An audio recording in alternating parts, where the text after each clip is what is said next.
There are some addresses on this planet so precarious, you'd think nature itself would have vetoed them. Places where the very ground beneath your feet, or the air you breathe, seems to issue a constant warning. But humanity's story is one of adaptation and endurance. So, think again. Welcome to 10 places people call home, against every warning. Our planet is a tapestry of breathtaking beauty and formidable, often terrifying power. Yet in its most relentlessly hostile pockets, survival feels like a daily act of defiance. And yet, humans are there, not merely passing through, but putting down deep roots, raising families, and weaving the intricate fabric of community. So why? What draws us to the very edge of what's possible? Is it the triumph of human adaptability, the pull of economic necessity, or an unbreakable ancestral bond to a place they simply call home? The answers are as complex and varied as the landscapes themselves. This is the story of the tightrope between resilience and raw nature.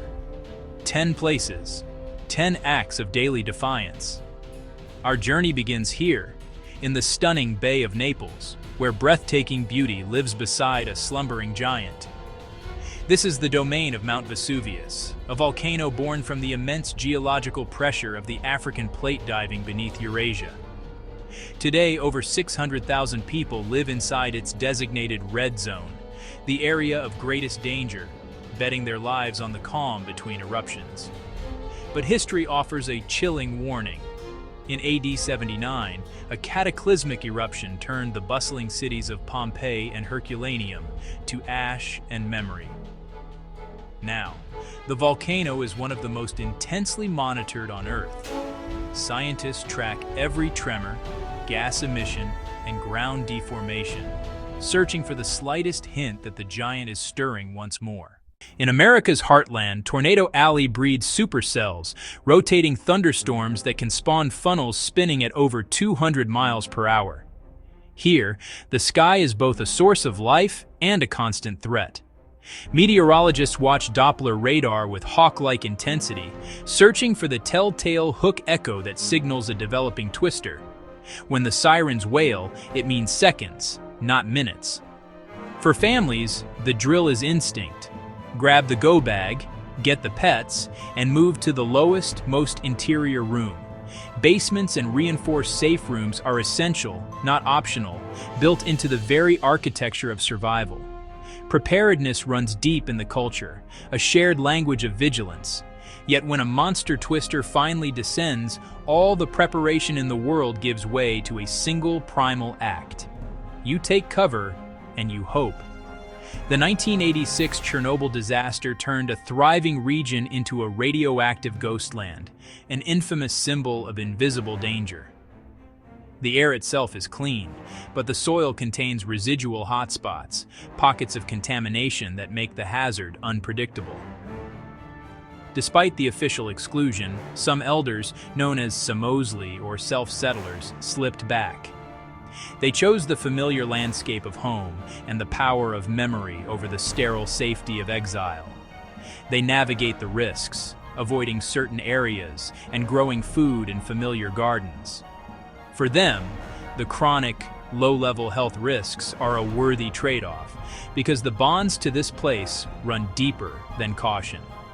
Welcome to Chile's Atacama, the driest non-polar desert on Earth. Some weather stations here have never recorded a single drop of rain. Its annual rainfall is less than what a city like London receives in a single day.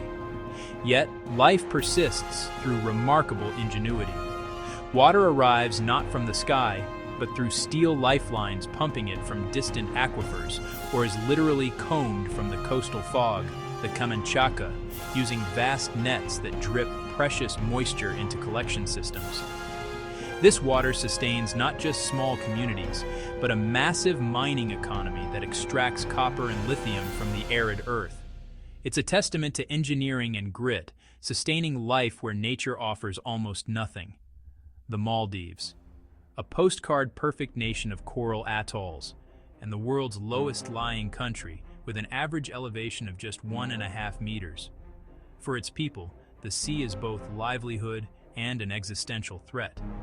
With projections of significant sea level rise this century, the rising tides threaten to erase their homeland within decades. The question is no longer if, but when. The response is a multi-front battle, from building higher seawalls and restoring protective coral reefs to ambitious land reclamation projects. But the debate over potential relocation looms, forcing a culture to fight for its very future. In some of the world's megacities, the greatest danger is the air itself. On the worst days, when an inversion layer traps pollutants, smog can dim noon to a gray twilight, cutting visibility to mere blocks. Here, life becomes a breathing strategy. People armor up with high filtration masks and seal themselves in rooms with powerful air purifiers. An air quality index reading over 300 considered hazardous becomes a grimly accepted part of the daily forecast. Yet they stay. Life and work are here. The immense pull of economic opportunity compels millions to adapt, even when the very air they breathe fights back.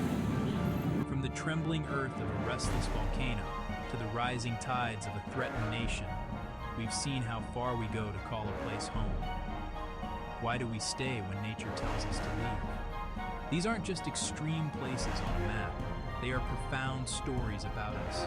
We innovate, we gather, we cling to the land that shapes our identity, but adaptation is not invincibility.